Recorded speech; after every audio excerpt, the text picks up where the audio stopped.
Hey guys, this is Fergal from Poker VIP. We are back for part 4, our finale of our beginner's guide to cash game poker. So the format is going to be a follow-on from of our previous games. We're going to be playing 3 tables simultaneously. It's going to be a live play video, so I'm talking through my thought process as each and every situation arises. And I'll be talking you through the general strategy that you should be implementing in order to beat these games. So, off to the action. We had pocket aces obviously on our bottom left table there. We opened that up under the gun. We got no action, unfortunately. An interesting point to note is we're actually at anonymous tables here, so it's impossible for players to get any reads or anything like that in the long run. So every time you sit down, we'll be with the same people unless someone leaves. But in general, as I said, there's not going to be anyone that's going to have any sample sizes on us or anything like that. So we're all in the same boat here. So everyone's going to be playing readless. So there's no one who has played with us previously who will have any information or anything of the sort. So as I said, it's going to be just basic ABC poker as we go through. There's not going to be any sort of fancy requirements or anything like that needed. We're just going to be talking you through the basic thought processes that you're going to need to beat these games, as I said. So without further ado, we're just going to jump straight into the action. So we have the 9 and the 10 down on our bottom left table. We opened this up, we got called. We're going to fire once here and see if we can take this down with their overcards. This is a board that he's going to have missed quite often.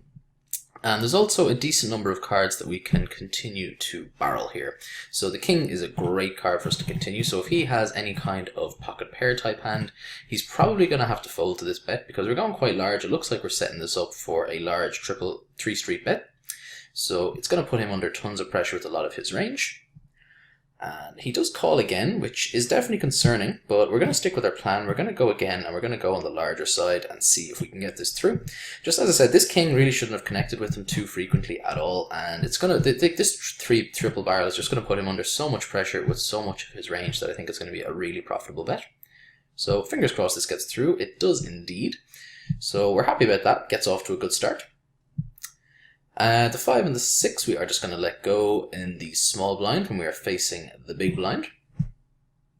And the queen and the 7 is also going to be a fold.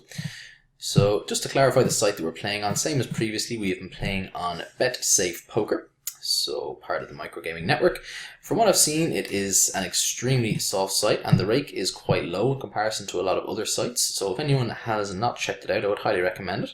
The software is very good too. So if you want to get involved, you can of course get signed up through Poker VIP's affiliate link. You're entitled to 30% rakeback as well as a match deposit bonus as well. The 10 and the jack we're going to be opening from the cutoff. Seems like a reasonable open. And we're opening queen jack here from mid position as well. We get 3-bet from the button here, which is obviously not what we wanted. We are just going to be folding. He does make it reasonably small, so we're getting an okay price to call here. But the problem is we're out of position. We're not suited, so we can't flop flush draws or anything like that. We're not going to flop too well too often.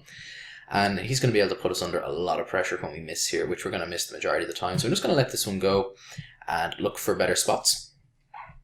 From what I've seen, there have not been tons of 3-bets in these games too frequently.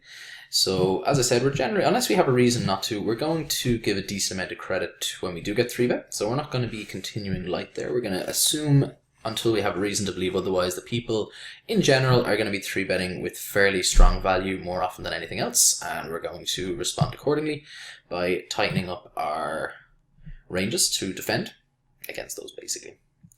Ace 9 under the gun is outside of my opening range. Some people, I open Ace 10 and above, Ace 9 offsuit and below I fold. If that was suited though, I would have been opening it. And the Ace 7 from the big blind here, we may consider defending, depending on the action before us. When there's the raise from early-ish position, we are probably just going to let this go. Again, same kind of principle, out of position, it's going to play particularly badly. Now, one thing to note on this table down here is that this guy posted his blind, and he's open to 5x now over that, so we're going to assume that player 6 down here is probably not a very good player. The better players will generally be the ones who are not posting when they sit down at the table. They'll wait for the big blind, and a 5x opening size is indicative of a reasonably inexperienced player as well. So we're going to be looking to play some pots against this guy, especially in position. We're happy to ISO against this guy with a hand like 10 jack suited for sure. Let's see what he decides to do. He does call, which is not surprising. We flop top pair, which is quite nice. We would have been betting this board pretty often anyway, but obviously having top pair to go along with our bet is just nice if we do get action, which we do. We're going to go again.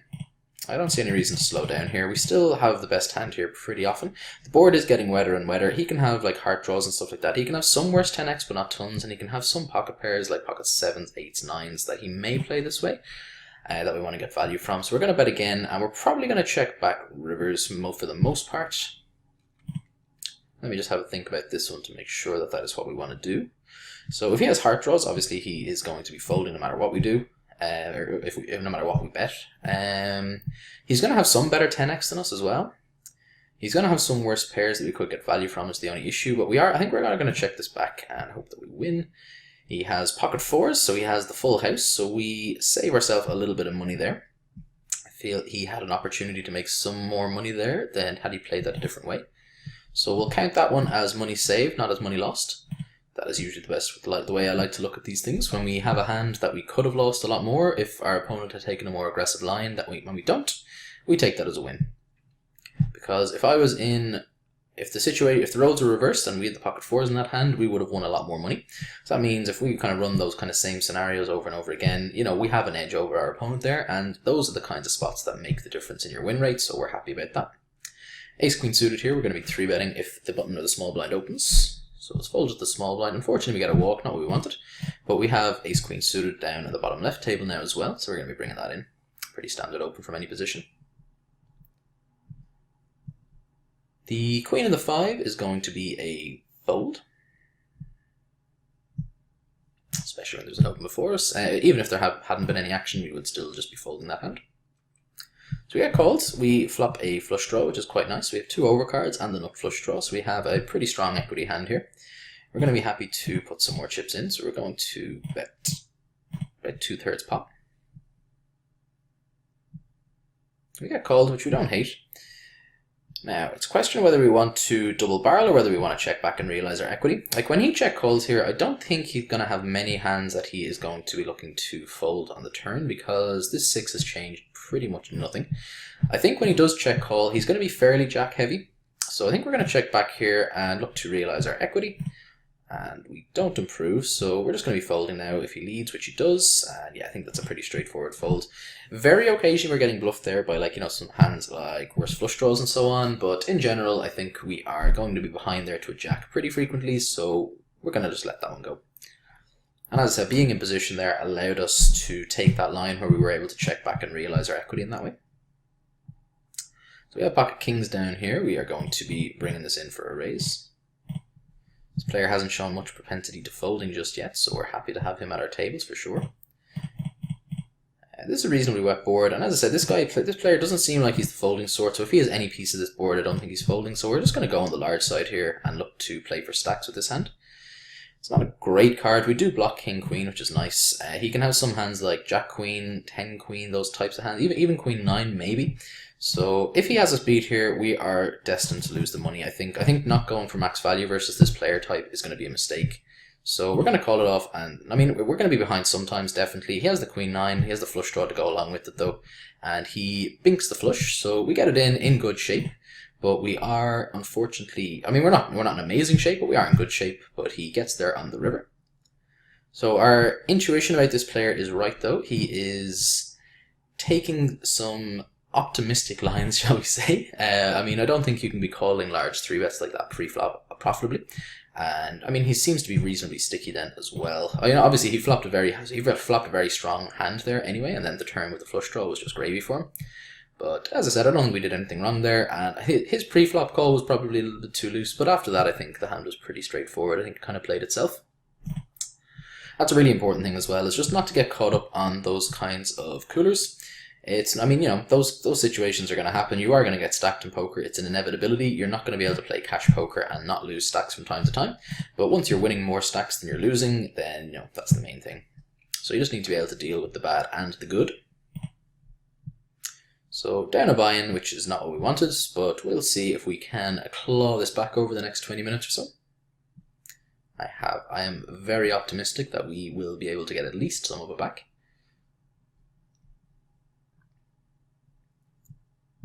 We would have had trip 9s over in the top left table, which is unfortunate.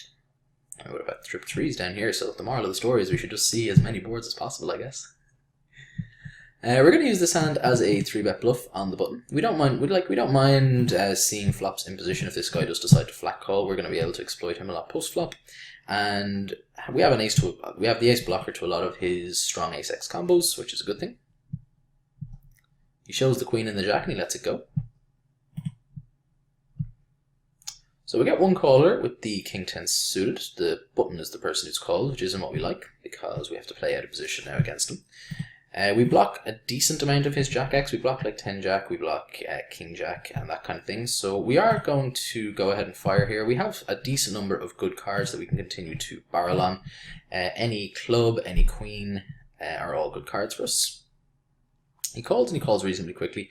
We are going to fire again here. I think this board is one that he will have some floats on when he's in position, because it's pretty hard for us to have connected really strongly with it as well. So we are going to fire again, and we get to take this down. We actually get to see the river card in these games, so we would have hit a queen. So we would have improved to almost certainly the best hand if we didn't have it already.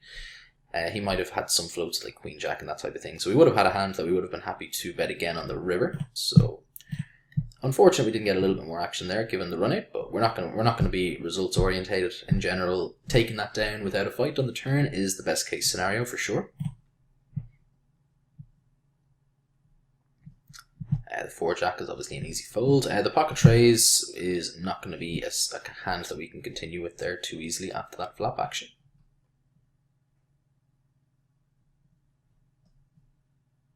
The 6 and the 5, if it's just limped around, we're happy just to check and see a free flop. It's not the kind of hand, like we're going to ISO limpers very, very wide. This isn't the kind of hand that we want to be doing it with them. So we're going to check, see a free flop. Pretty disastrous flop for us, so we're not going to be doing anything. We are going to look to see a flop with our suited connectors down here though. Because they're suited, it doesn't increase the hand's equity a ton, but it does increase its playability a lot. So it's going to flop a lot more draws that we can play aggressively. So the actual outright equity of a hand in comparison to like its showdown value doesn't change tons, but its playability will change quite drastically. I mean, no one has shown any interest in this. We're going to fire here and just try to take this down. I mean, it seems like no one has any pairs. If anyone does have a pair, they're not folding. But, and I mean, ace high might even call as well, but yeah, I mean, he has pocket fives. That's fair enough. We weren't targeting those kinds of hands. We were targeting like the random kind of king high type hands that won't be able to call a bet there. And when no one's shown any interest, I think that bet will get through relatively often. Enough to turn a profit, definitely. But obviously in that time we got caught out. We flop a set of 8s on the top right table, which is quite nice. We are going to start this off with a bet. We get action, which we're happy with. We now have full house, and if this player has a 9, it is very likely that we'll be able to play for stacks against him. We're going to bet again, and no reason to go small here. He's going to have some hands like 10-jack, which is probably going to want to see a turn anyway when they're drawing dead, and his 9x is not going anywhere no matter what we bet. If he does call, we are likely going to overbet jam on most rivers. And we're just going to call the under the gun open here with their ace queen. Let's hope he has 10-jack now, that'd be quite nice. This is actually the perfect card for us to jam all in on. This is a pretty large overbet, but I think given the range of hands that he can have, I think we're going to get called pretty often by a lot of worse hands if we do it, so let's just go for max value. So we can have like hands like ace-9 here that'll struggle to find a fold. He can have the 10-jack, which is the straight, which will really struggle to find a fold. He folds pretty quickly, so unfortunately we don't get paid that time, but I do think it was worth it to go for the max value there. I am curious as to what he had. And the 5-7, we're just going to let this one go. Actually timed out accidentally down in the bottom left table, which was a mistake. 8-7, we're going to let this one go as well.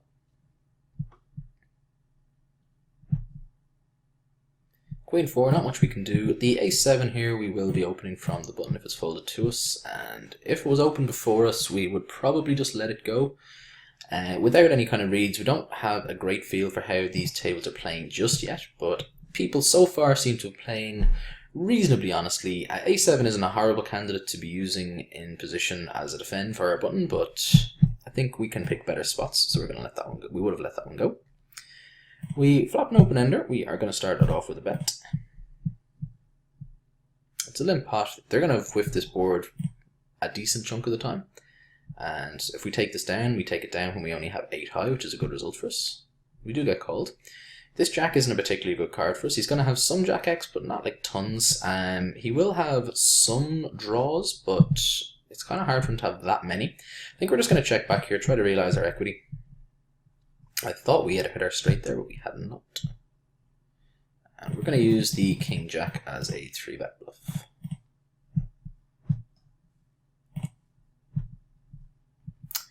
We flop top pair with an open ender, so pretty decent equity hand. He snap folds, which, I mean, if we get all the money in there, we're probably not loving life, but we wouldn't have hated some action there either, given how much equity that we had there. The king and the queen, we are going to start this off with a check.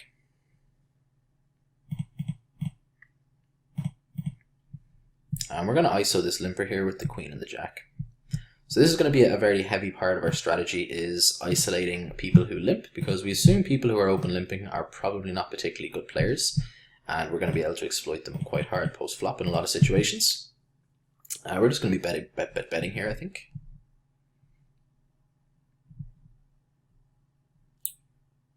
We got raised, which is peculiar. I mean, he's repping exactly pocket pairs here. It's hard for him to have pocket 7, so he's repping pretty much exactly pocket 2s and pocket 4s. We're quite heavily invested in. We're going to go with our hand here and see what he has.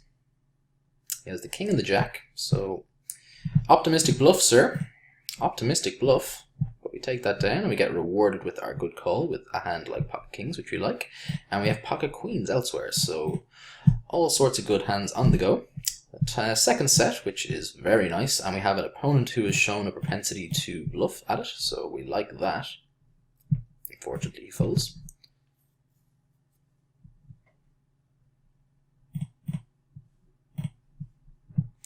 Very peculiar bluff with the king jack there.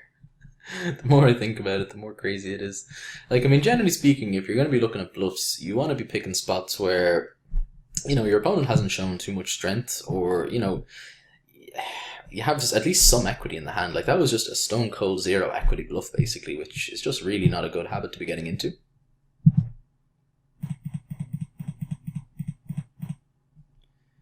And we are going to be raising it up here with our pocket kings. We flop 2 pair on the top left table, which is quite good. We're not going to fold to this min raise with the king 8 down here either. We get called. 3 diamonds have come on board, which we don't love, but we are still going to bet our hand. And we get called with our kings, which we like. We're going to have a bet here for value. Let's hope he has an overpair and just overvalues his hand, which is entirely possible. He goes for the call, so there's 3 to a straight, so I mean, he's going to have some sets, and he's going to have some 4x. Like, hands like pocket 4s would make the most sense here, but I still think we're going to have the best hand pretty frequently, and I think it would be a mistake not to bet it for value, so that's what we're going to do. I think we're going to check this back now. This board has gotten quite scary, and as I said, he has pretty much every set in his range here with the way this hand is played out. And it's going to be pretty hard to get paid by a single pair hand. He might pay us with like pocket 9s maybe or something like that, but I think we're happy to check this back now. The pot is large enough. He has the ace and the deuce. So another optimistic call down. Possibly, I mean, he shouldn't be calling if we bet that river, but I mean, he's proven himself to be sticky, so maybe he does. Who can say for sure? So it's possible we missed out on a little bit of value there, but I'm happy enough with the line that we took there. I think we save a little bit of money pretty often when he does have us beat there. Now, if he has ace deuce there, I mean, it's definitely possible he's going to have some 2-pair combos and stuff as well, I think. Kind of the low suited connectors that have connected pretty hard with that board. Or the suited 1-gappers more accurately. The ace 7, we're going to let this one go. So I think we've gotten our money back. We bought in for €4 at each table. This one here we had to top up. So we're up €3 or just under on this table. We are up to just under €3 again on this. So that's our buy-in, our extra buy-in back, and we're up a little bit here, but not much. So we're not unhappy with how it went. And the hand that we did get stacked on, I mean, we got the money in all kind of good. I mean, we weren't in amazingly good shape or anything. It was fairly close to a flip, but we had a little bit of an equity advantage. We did block some of his straight outs as well, I believe. I think it was pocket kings that we had, so we blocked some of his straight outs, but he did still have the open ender and the flush as well. The 9 and the jack we are going to be folding.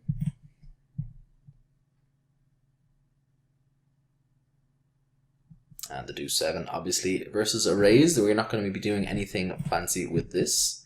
Some people like making plays at 7 deuce just because it's 7 deuce and they enjoy doing silly things and it makes them feel good. But we're just going to be focusing on playing solid, straightforward poker here, so we're not going to be getting any fancy play syndrome.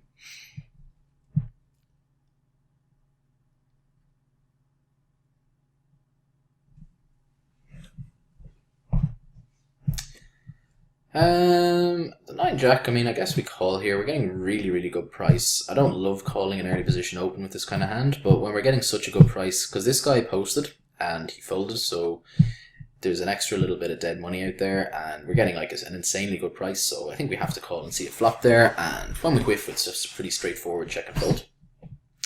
Pseudo connectors here we are likely to play, and we are going to ISO, or well, just raise up the ace deuce when the small blind limps into our big with their ice.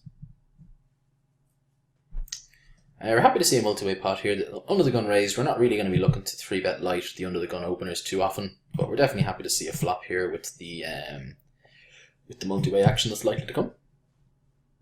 Just hope we don't get squeezed behind, which we don't. Pretty bad flop for us, unfortunately. We have overcards to the board, which don't count for too much. We have 3 to a straight and 3 to a flush, so we actually do have a decent number of backdoors, but I don't think we are going to be able to turn a profit here if we continue, so we're just going to let this one go. If we were in position, I would have considered floating one there, but out of position, I think it's pretty straightforward let go. The ace of diamonds would have rolled off, and that gentleman had pocket queens, so we would have actually been able to probably win that pot on a lot of different runouts there. Because when the ace of diamonds rolls off, we have a couple of different options available to us. We can definitely lead, and that puts his hands like pocket queens, pocket jacks under quite a lot of pressure, and we'd be firing 2 streets if we take that line pretty frequently. So if we did see a flop, we would have realized some of our potential. Or if we did see a turn, rather, should I say. The king and the 9 of the same suit. I think we're going to use this as a 3-bet bluffing hand.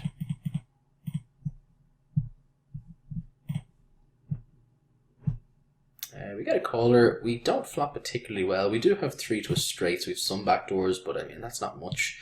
But the good news here is that we obviously can very credibly rep all ace X. So we are going to fire once here, and if we get continued, we're just going to let it go.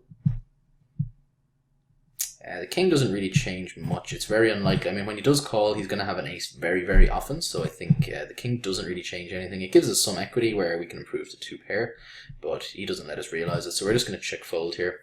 And then another ace would have rolled off there as well. I think it's very unlikely that we have the best hand, so just cut our losses there and let that one go.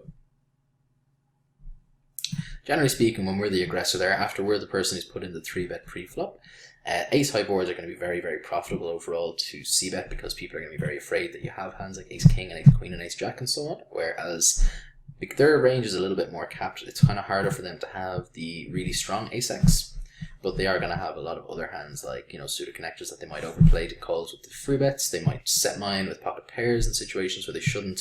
So they're going to show us all sorts of those types of hands that we can fold out with a lot of success. The ace 9, we're just going to call in position here and let's see a flop. Pretty good flop for us. We have middle pair and we have the nut flush draw. Let's see a turn. Queen is obviously a bad card. It's an extra overcard for us, and we river the nuts, which we like. Let's put in a value raise, see if we can get paid. We don't, unfortunately. We played that hand in a pretty reasonable manner, though. We could have played it a bit more aggressively, either on the flop or on the turn. I would be more inclined to play it aggressively on the flop with a raise there, rather than the turn after the queen rolled off, if we were to go down that line.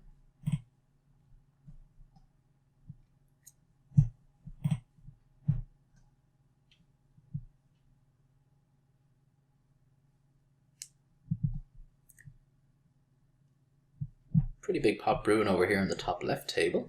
We have a lot of action, and pocket kings versus the 9 and the jack. So the 9 and the jack calls down with the toppest of the pairs.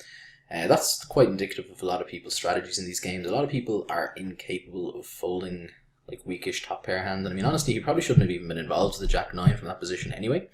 So I'm assuming that there was I didn't see the pre-flop action, but I'm guessing there was probably a raise and then a re-raise from the kings would be my guess, or maybe a limp and then he raised, I'm not sure. But either way, if he's limping he shouldn't be doing that, and if he is raising the 9 jack when he gets 3-bet he should be folding it. So all of his problems arose from his pre-flop hand selection, which just goes to show you how important your hand selection can be. So it's not just about, you know, like, I mean, obviously it just puts you in so many situations where reverse implied odds work against you if you've got bad hand selection. We flop top pair with a good kicker with 6 queen, which is obviously not all that common a scenario. This guy leads out. We're going to call and see a turn, but we're not in love with our hand right now, to be perfectly honest, after this guy donks into 2 people. 4 to a straight on the board now is obviously not good either. We're happy to check this back and see what our opponent decided to do. Hopefully we can just get our hand to showdown cheaply here. I mean, we're going to have the best hand here sometimes. He can have missed diamonds. He does opt to bet. I mean, it's kind of hard for us to call here. I feel like we are going to be getting bluffed here to a reasonable degree though, but we are going to let this one go. He doesn't have to show us. We get 3-bet, we have position, we're going to call and see a flop with our pocket 9, so we're a little bit deeper here than the normal 400 BBs. This isn't, I don't love this call, but I definitely don't hate it either. If he checks again, we're probably going to fire a bet. Just to turn we're basically turning our hand into a bluff here. We're aiming to fold out hands like pocket 10s, pocket jacks, pocket queens, which I think when he checks this board twice, he's going to show us pretty often. So we're going to bet a pretty sizable amount. And he snap folds, which we're happy with. I think there's a pretty good chance that we got a better hand than us to fold there. Obviously not guaranteed, but I think there's a reasonable chance of it, definitely. Because, as I said, when he does check that board twice, he really caps his range, and it's very, very hard for him to have a strong ace-x. And he's probably not 3-betting many king-x either, so that leaves a lot of hands like exactly pocket queens, basically, or pocket jacks, those types of hands.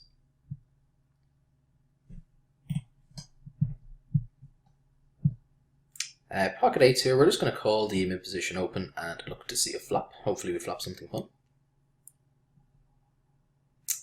Pretty bad board for us, and we're not going to be investing any more money in here at any point unless the flop checks through and we manage to improve our hand.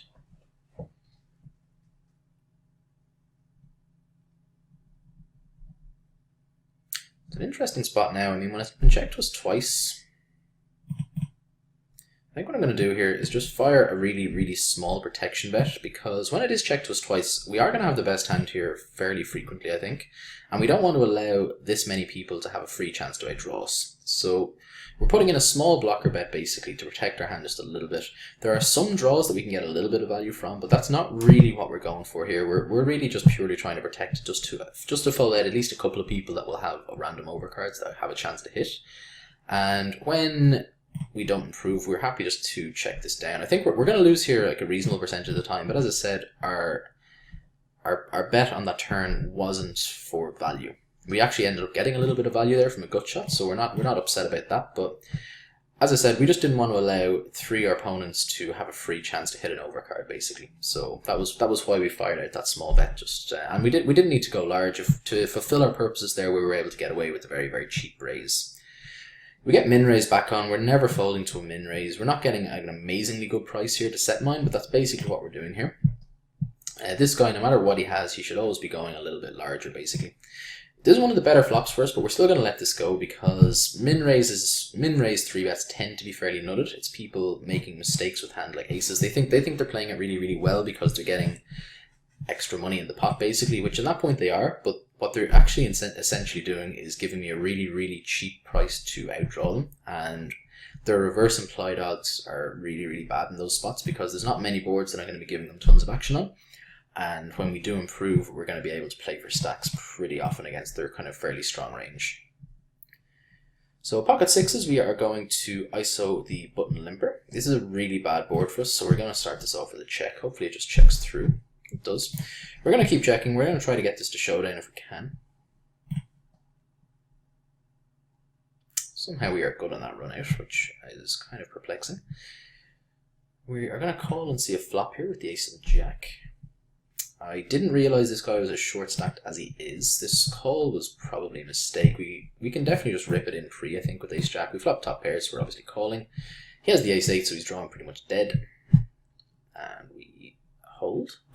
Obviously, if we had lost that, we would have been pretty upset. He was drawn to the running diamonds, running straights, or running trips. Anytime you're getting it in drawing to run a runner is never a particularly good situation. And we are just going to call here with the ace jack as well. We definitely can use this hand as a 3-bet if we wish, but I think calling is absolutely viable as well. Especially, I mean, people in these games, they seem to be relatively sticky, and bloating the pot out of position with, I mean, we definitely have a good-ish hand, but it's not amazing, right? We're going to call here with our trips and fill up, which is quite nice. And we're actually going to be rounding out the session, so our full house here will be our final hand. Let's hope it's a big one. We're just going to call here again. Give this guy as much rope as we can. Let's pray to the gods that he has a flush. He overbets massively. Okay. Well, sir, we're all in. Oh, he folds. He overbets and he folds. That's a pretty interesting line. But okay, that's been me, guys. I hope you have enjoyed this series. I hope you've picked up a thing or two. Thank you very much for watching. And if you have any questions or comments about any of the hands, feel free to leave them in the various social media over on PokerVIP or on YouTube. I will check them sporadically, and I will do my best to get back to you and respond in due course. So thank you very much for watching, guys, and take care.